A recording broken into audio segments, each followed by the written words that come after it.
Ano ang tunay na kahulugan ng Zion? Pag-usapan po natin yan sa devotion natin na ito.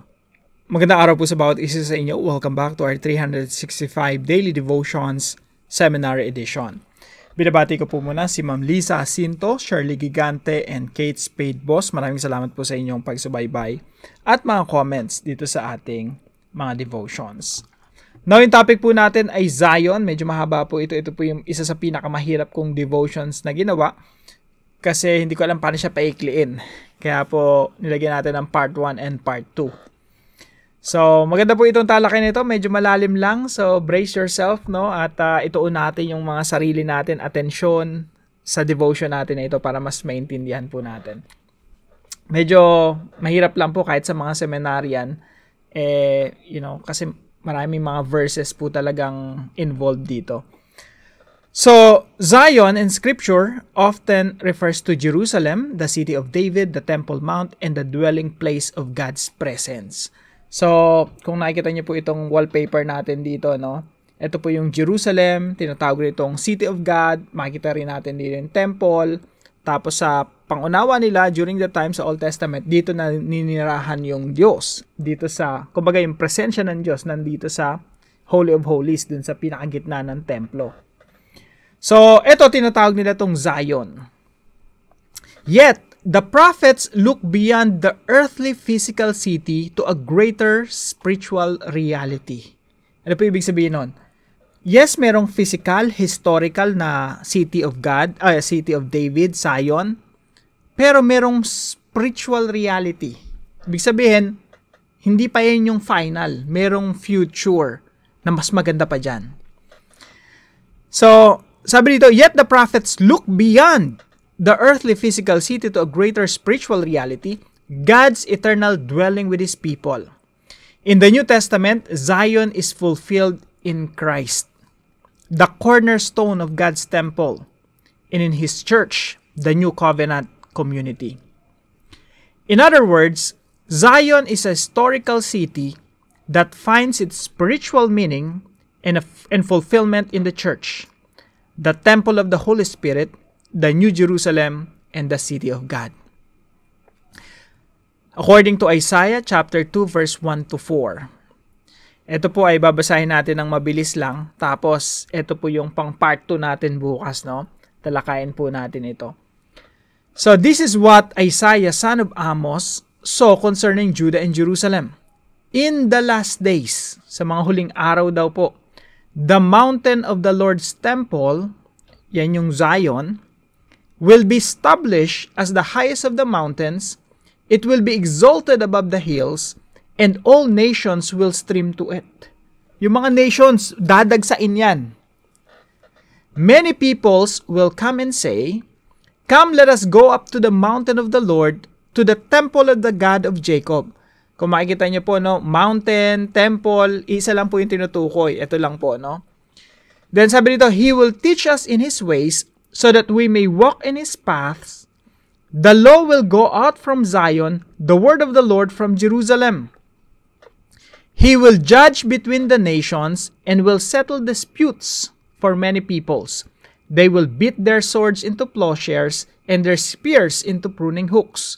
Nation will not take up sword against nation, nor will they train for war anymore. So ito po yung picture. Ito yung larawan na mangyayari sa hinaharap in the last days. So, makikita niyo po rito yung paggamit ng Zion. Sabi dito, and the law will go out from Zion. Mula rito. Lalaganap yung salita ng Diyos. And then, tinatawag rin itong mountain of the Lord. Tinatawag rin itong mountain of the Lord's temple. Tinatawag rin itong city of David sa maraming mga verses, no? Kaya po, dito po, marami po ang mga verses na sinulat dito, kagaya ng 2 Samuel 5:7, etc., etc. Now, pwede niyo pong basahin din to sa Tagalog para mas, maganda po kasi English-Tagalog, no? Para mas malalim. Iba kasi pag Tagalog, yun talagang lingwahe natin, damang-dama natin yung sinasabi rito. Now, ito po yung ilan sa mga katuruan natin ngayong araw. Number 1, Mount Zion is the temple. Jerusalem, city of David. Yan po yung literal sa Old Testament. Okay?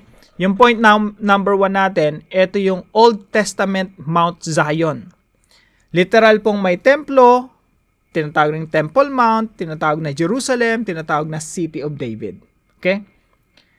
Now, etong physical na ito, etong historical, ibig sabihin talagang merong ganyan, no? Pag pumunta ka sa Israel, mga 3,000 years ago, makikita mo talaga to, no? Panahon ni Haring David, panahon ni Haring Solomon. So, makikita mo talaga yan. Pero, sa paningin ng mga propeta, ito ay simbolo lamang. Yes, totoo, merong literal, pero merong mas maganda pa dyan. Okay? Isipin natin para siyang anino or shadow. Anong ibig sabihin nun?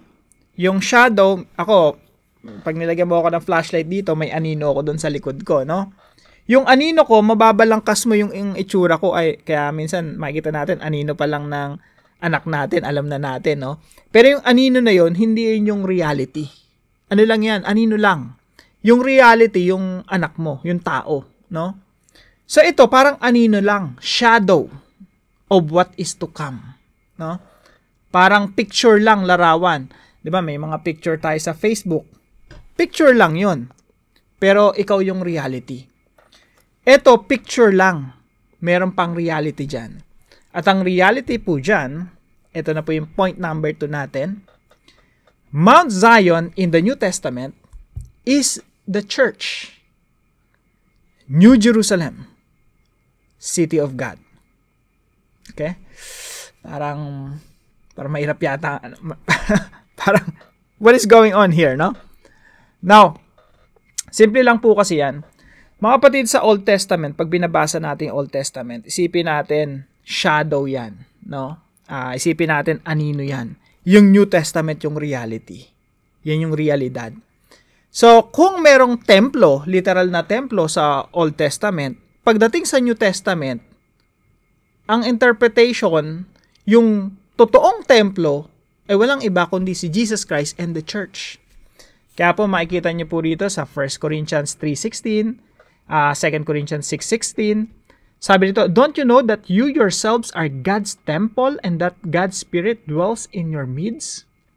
So, ganun sila mag-interpret, ganun nila unawain yung Old Testament. Kung merong tupa na inaalay sa templo, si Jesus Christ na yung Lamb of God. Siya na yung huling alay. Kung merong arko, si Noah, at sa pamagitan ng arko, mayroon lang isang pintuan doon, doon papasok para maligtas. Sa New Testament, there's only one way to be saved, and that is through Jesus Christ. Kung si Isaac ay kaisa-isang anak ni Abraham na inaalay doon sa mountain range of Moriah, si Jesus Christ yung kaisa-isang anak na inalay ng Diyos Ama. Kung si Joseph, no, trinidor ng sarili niya mga kapatid, ganun din si Jesus Christ. He was betrayed by his own people at binenta ng presyo ng alipin kagaya ng nangyari kay Joseph. Pero si Joseph inangat ng Diyos. Ganun din si Jesus Christ. No, meron siyang resurrection and ascension. So yung mga Old Testament events, Old Testament sacrifices, mga pictures yon ng darating na Messiah at ng Iglesia. Now yung church sa New Testament, sa Old Testament, ano siya, temple, no? Yun yung larawan, no? Kung iniisip ng mga tao sa Old Testament na nananahan yung Diyos doon sa Holy of Holies doon sa temple, sa panahon natin ngayon, nananahan ng Diyos sa iglesia, sa church. Kaya yung church, tinatawag siyang New Jerusalem at tinatawag rin siyang City of God sa New Testament. Yung Mount Zion, sa panahon natin ngayon, yan na yung church. Okay? Pangatlo, Mount Zion is the spiritual mountain, the people of God. Minsan inisip natin yung church building eh. Pero kung isipin mo talagang mabuti, yung church, tao yun. Hindi yun building. Ganun rin sa pangunawa ng mga New Testament writers. Yung Zion, huwag niyong isiping lugar yan na pupuntahan mo. Yung Zion, people of God yan. Yan yung reality. So, Mount Zion is the spiritual mountain, the people of God. Of course, napakadaming mga verses dito na dapat talakayin, no? So, ito po yung mga applications natin. Medyo malalim din, no? Pero masarap po talaga mag-aral. Number 1, study the Old Testament in light of the New Testament. Pag nag-aaral po tayo ng Old Testament, kailangan tingnan mo siya sa mata ng New Testament. Okay? Ang isa na nga sa mga favorite ko na story, yung Genesis chapter 22. Yung inalay ni Abraham si Isaac. Napakaganda nun. A picture talaga nun, yung pag-aalay ng Diyos Ama kay Jesus Christ. Doon sa, sa Kalbaryo, bundok ng Kalbaryo, yung tinatawag nating Mount, yung Golgotha. So, yung Old Testament, kahit yung paghati doon sa dagat, lahat to may kinalaman kay Kristo. Yung pagpapakain sa disyerto ng tinapay, pagdating sa New Testament, sabi ni Jesus, I am the bread of life. Kung dati nabuhay kayo sa disyerto, eto mabubuhay kayo ng pangwalang hanggan. So, ganun po basahin yung Old Testament in light of the New Testament. So, pag nag-aaral po tayo ng Old Testament, basahin po natin siya in light of the New Testament. Bibigyan po kayo ng example, no? Dito sa Hebrews chapter 12, meron ditong binabanggit na blood of Abel. Yung dugo ni Abel, pag binasa mo sa Genesis, nagsasalita, may sinasabi sa Diyos Ama. Ngayon, hindi natin maintindihan yun. Ba't nagsasalita yung dugo ni Abel doon sa Diyos? Now, pag nakita mo siya sa New Testament, picture lang pala yun. Ang totoo palang nangungusap sa harapan ng Diyos Ama ay yung dugo ni Kristo. So, ayan po yung interpretation ng New Testament sa Old Testament. So, pangalawa po, understand how the New Testament writers explain the Old Testament writings. Sila, lalo-lalo na si Matthew. Umpisa pa lang ng New Testament, si Matthew, pagbasa mo, i-interpret niya talaga yung Old Testament para sa iyo eh. Kasi nga, nung panahon ng mga apostol, wala namang New Testament. Yung mga tao, ang meron lang sila Old Testament. Tapos hindi, nire-reject nila si Jesus Christ.